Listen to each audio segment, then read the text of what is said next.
اور اس لباس کو پہن کر فخر و مباحات اور ریاکاری یا نمائش کا مظاہرہ نہ کیا جائے۔ تو صرف اس کا مقصد یہ ہو کہ جب عام لوگوں سے ملاقات کرنی ہے تو آدمی اچھا لباس پہن لے۔ تو اس کا بھی ثبوت ہمیں ملتا ہے اس حدیث سے۔ اس کے بعد اگلا باب ہے ہمارے پاس کتاب الجنائز، جنازے کے احکام و مسائل۔ جنائز، تو جنائز جو ہے یہ لفظ جمع ہے، اس کی واحد آتی ہے جنازتن۔ تو جنازتن کو بھی دو طرح سے پڑھا گیا ہے، جنازتن اور جنازتن۔ تو جنازہ جو ہے یہ میت کو کہتے ہیں، جبکہ جنازہ جو ہے یہ جس تختے یا چارپائی پر میت رکھی ہوئی ہو اس کو کہا جاتا ہے جنازہ۔ تو جنازہ جو ہے یہ میت کو کہا جاتا ہے۔ تو جنائز جو ہے یہ جمع کا صیغہ ہے۔ تو اس باب کے اندر یا اس کتاب کے اندر جنازے کے احکام و مسائل کو بیان کیا جائے گا۔ سب سے پہلی حدیث سیدنا ابو ہریرہ رضی اللہ تعالی عنہ کی حدیث ہے، کیونکہ جنازہ تو میت کا ہوتا ہے، تو موت برحق ہے، ہر کسی نے مرنا ہی مرنا ہے۔ تو ایک مومن شخص جو ہے وہ اپنی موت کو ہمیشہ یاد رکھتا ہے، اور جب بھی کوئی شخص اپنی موت کو یاد رکھتا ہے پھر وہ اللہ رب العزت کی معصیت اور نافرمانی نہیں کرتا، وہ ہمیشہ اللہ کی اطاعت اور فرما برداری والی زندگی گزارتا ہے۔ تو ہر بندے کو اپنی موت کو ہمیشہ یاد رکھنا چاہیے، اپنی موت کو سامنے رکھنا چاہیے۔ قبرستان میں بھی اللہ کے نبی نے فرمایا کہ جایا کرو تاکہ تمہیں موت یاد آئے۔ اور یہ موت ایک ایسی حقیقت ہے جس سے کسی کو انکار نہیں۔ جو بھی اس دنیا پر آیا، اللہ تعالیٰ نے جو بھی اس کا وقت مقرر کیا ہے وہ اپنا وقت مقررہ پورا کر کے اللہ کے پاس چلا گیا۔ وعن ابی ہریرہ رضی اللہ عنہ، سیدنا ابو ہریرہ رضی اللہ عنہ سے مروی ہے، انہوں نے کہا رسول اللہ صلی اللہ علیہ وسلم نے فرمایا اکثروا ذکر ہاضم اللذات، اکثروا زیادہ سے زیادہ کیا کرو، ذکر یاد، ہاضم اللذات لذتوں کو ختم کر دینے والی چیز، کون سی؟ الموت، موت کا، یعنی لذتوں کو ختم کر دینے والی چیز موت کا ذکر کثرت سے کیا کرو۔ کیونکہ جب آدمی کثرت سے موت کا تذکرہ کرتا ہے تو وہ اپنی موت کو یاد رکھتا ہے اور اس کو یقین ہوتا ہے، یقین پختہ ہوتا رہتا ہے کہ مجھے بھی موت آنی ہے، میں نے بھی مرنا ہے، میں نے بھی قبر میں جانا ہے، اور پھر آگے قبر کا حساب و کتاب، قبر کا عذاب، اور پھر آگے میدان محشر، جنت اور جہنم۔ جب آدمی موت کو یاد کرتا ہے تو پھر وہ نیک اعمال کرنے کی کوشش کرتا ہے تاکہ انسان عالم برزخ میں، قبر میں اور آگے میدان محشر میں آنے والی مشقتوں سے اور تکلیفوں سے بچ جائے۔ تو ابو ہریرہ رضی اللہ تعالی عنہ کی روایت ہے، رسول اللہ صلی اللہ علیہ وسلم نے فرمایا اکثروا ذکر ہاضم اللذات، لذتوں کو ختم کر دینے والی موت کا ذکر زیادہ کیا کرو، کثرت سے کیا کرو۔ رواہ الترمذی والنسائی وصححہ ابن حبان، اس حدیث کو امام ترمذی، نسائی نے روایت کیا ہے اور امام ابن حبان نے اس کو صحیح کہا ہے، یعنی یہ صحیح روایت ہے۔ تو موت کو یاد کر کے خود کو نصیحت کرتے رہنا چاہیے۔ تو کسی چیز کی یاد کی کثرت اس کی تیاری میں معاون ثابت ہوتی ہے۔ پھر موت کی یاد ہر لذت کے احساس کو ختم کر دیتی ہے، یعنی ایک آدمی جو لہو و لعب میں پڑا ہوا ہے، جب وہ موت کو یاد کرتا ہے تو پھر یہ لذت اور یہ لہو و لعب یہ سب کچھ ختم ہو جاتا ہے۔ پھر موت کی یاد کی وجہ سے انسان سنجیدہ ہو جاتا ہے اور اپنی غیر سنجیدگی کو، لا ابالی پن کو وہ ختم کر دیتا ہے اور موت کی تیاری کرنا شروع کر دیتا ہے۔ موت تو حقیقت ہے، موت نے تو آنا ہی آنا ہے، لیکن موت کی تمنا کرنا یہ پسندیدہ نہیں ہے۔ موت کی تمنا کرنے سے نبی کریم صلی اللہ علیہ وسلم نے منع فرمایا ہے۔ اس کی وجہ یہ ہے کہ موت کی تمنا کرنے کا مطلب یہ ہے کہ اللہ تعالیٰ نے آپ کو زندگی کی جو امانت سپرد کی ہے، آپ اس امانت کا بوجھ اٹھانے سے تنگ آ گئے ہیں اور آپ اس امانت کا بوجھ اٹھانے سے اپنے آپ کو مستغنی کرنا چاہتے ہیں۔ یہ زندگی ایک امانت ہے اللہ تعالیٰ کی، اور اس امانت کا صحیح استعمال یہ ہے کہ اللہ کی اطاعت، اللہ کی عبادت، اللہ تعالیٰ کے احکام اور شریعت کے مطابق اس کو گزارا جائے۔ اور اگر زندگی کے اندر آزمائشیں آ جائیں، تکلیفیں آ جائیں، مصیبتیں آ جائیں، تو انہیں خندہ پیشانی سے برداشت کیا جائے، موت کی تمنا نہ کی جائے۔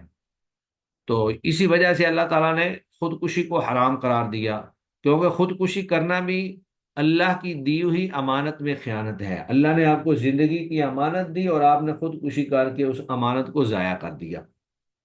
تو خودکشی کرنا بھی حرام ہے اور موت کی تمنا کرنا بھی ناپسندیدہ عمل ہے۔ وعن انس رضی اللہ عنہ، سیدنا انس رضی اللہ عنہ سے مروی ہے، انہوں نے کہا رسول اللہ صلی اللہ علیہ وسلم نے فرمایا، لا یتمنین احدکم، ہرگز نہ تمنا کرے تم میں سے کوئی ایک، الموت، موت کی، کیونکہ موت کی تمنا اللہ کی امانت سے اپنے آپ کو، اپنی جان چھڑانے کی بات ہے۔ اور پھر ایک مومن بندے کی جو زندگی ہوتی ہے وہ اس کے لیے مفید اور معاون ہوتی ہے، کیونکہ وہ شخص ایک ایک لمحے سے، ایک ایک دن سے نیک عمل کر کے، اللہ کو راضی کر کے اپنے اجر کے اندر اضافہ ہی کر رہا ہوتا ہے۔ تو زندگی جو ہے وہ خیر کا باعث بن جاتی ہے، زندگی جو ہے وہ گناہوں کو مٹانے اور نیکیوں کو بڑھانے کا ذریعہ بن جاتی ہے، کیونکہ ایک مومن بندہ جو ہے وہ جب تک زندہ رہتا ہے توبہ بھی کرتا رہتا ہے، گناہوں کی بخشش بھی مانگتا رہتا ہے، اللہ تعالیٰ سے معافی بھی طلب کرتا رہتا ہے، اور اس کے ساتھ ساتھ وہ نیک اعمال بھی کرتا رہتا ہے۔ تو اس کے لیے گویا کہ زندگی جو ہے وہ برکت کا باعث ہے، نیکیوں میں اضافے کا باعث ہے، اور گناہوں میں کمی کا اور بخشش اور توبہ کا باعث ہے۔ تو فرمایا لا یتمنین احدکم الموت، ہرگز نہ تمنا کرے تم میں سے کوئی شخص موت کا، لضر، کسی تکلیف کی وجہ سے، نازل بہ، جو اس پر اتری ہے، یعنی اگر اس کے اوپر کوئی تکلیف اتری ہے، کوئی بہت شدید بیمار ہے یا بہت زیادہ زخمی ہے، تو تکلیف تو ہے لیکن اس تکلیف کو وہ برداشت کرے، اس پر صبر کرے، اور صبر کرنے والوں کے لیے اللہ نے بہت عظیم اجر رکھے ہیں۔ تو اس کو موت کی تمنا کرنے کے بجائے اس کو صبر کرنا چاہیے، اور صبر پر اجر کی امید رکھنی چاہیے۔ فَإِن كَانَ لَا بُدَّ مُتَمَنِّيًا، اگر کسی نے لازمی طور پر موت کی تمنا کرنی ہی کرنی ہے تو پھر وہ اس طرح کر کے دعا کرے اللہ سے، فَلْيَقُلْ، پس چاہیے کہ وہ کہے، اللہم احیینی ما کانت الحیات خیرا لی، اے اللہ مجھے زندہ رکھ جب تک میرا زندہ رہنا میرے لیے بہتر ہے، وتوفنی، اور مجھے فوت کر لے، ما کانت الوفات خیرا لی، جب میرا فوت ہو جانا میرے لیے بہتر ہو۔ تو اس طرح کر کے دعا انسان کر سکتا ہے کہ جب تک زندگی بہتر ہے اللہ زندگی عطا کرے، اور جب موت بہتر ہو تو پھر اللہ موت عطا کرے۔ لیکن ایک بندہ یہ کہے کہ یا اللہ مجھے تو موت ہی آ جائے، میں مر کیوں نہیں جاتا، تو اس طرح کی خواہش اور اس طرح کی تمنا یہ درست نہیں ہے، کیونکہ اگر وہ بیمار ہے تو اس کی بیماری جو ہے وہ اس کے گناہوں میں کمی کا ذریعہ بن رہی ہے، اس کے درجات کی بلندی کا ذریعہ بن رہی ہے۔ تو کوئی بھی اس کے اوپر تکلیف اگر آئی ہوئی ہے، مصیبت آئی ہوئی ہے، تو وہ اس کے درجات کو بلند ہی کر رہی ہے، اس کو کم نہیں کر رہی۔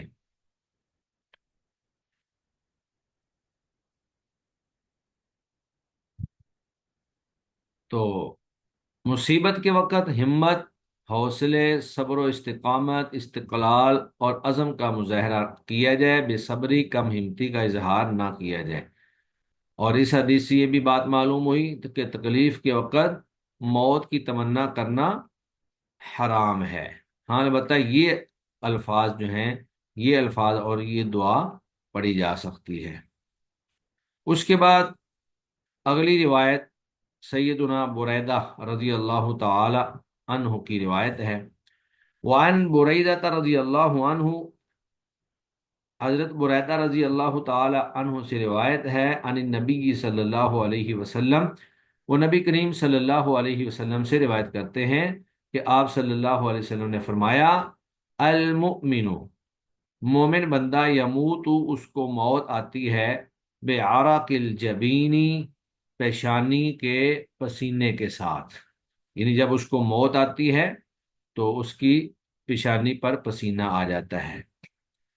اس کا ایک مفہوم تو یہ ہے کہ یعنی اس کو موت کی زیادہ تکلیفیں برداشت نہیں کرنی پڑتی، کیونکہ اللہ تعالیٰ ایک دوسری روایت کے مطابق اللہ تعالیٰ اس کے سامنے، مومن بندے کے سامنے اللہ تعالیٰ جنت کر دیتے ہیں، اور جو موت کی بے ہوشیاں ہیں، موت کی جو تکلیفیں ہیں، موت کی جو سکرات ہیں، وہ پھر مومن بندے کو زیادہ محسوس نہیں ہوتے۔ تو پیشانی کے پسینے کے ساتھ، یعنی بہت ہلکی تکلیف کے ساتھ مومن بندے کو موت آ جاتی ہے۔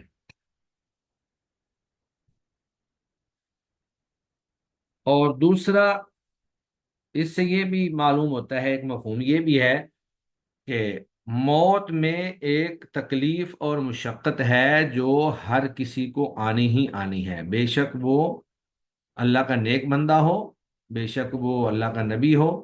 جس طرح نبی کریم صلی اللہ علیہ وآلہ وسلم کی موت کے وقت بھی آپ کو ان سقرات اور تکالیف کا سامنا کرنا پڑا، کہ سیدہ عائشہ فرماتی ہیں کہ اس کے بعد پھر کسی بھی مومن کی موت پر سقرات جو ہے وہ میرے لیے ہلکی ہو گئی۔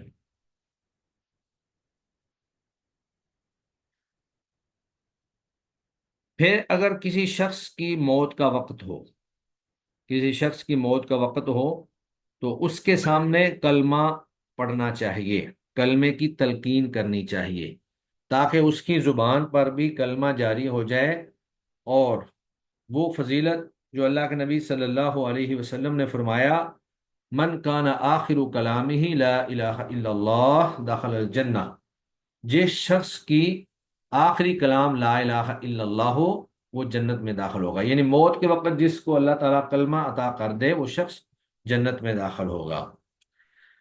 جی مجھے ذرا 2 منٹ دیں، میں ابھی دوبارہ آتا ہوں۔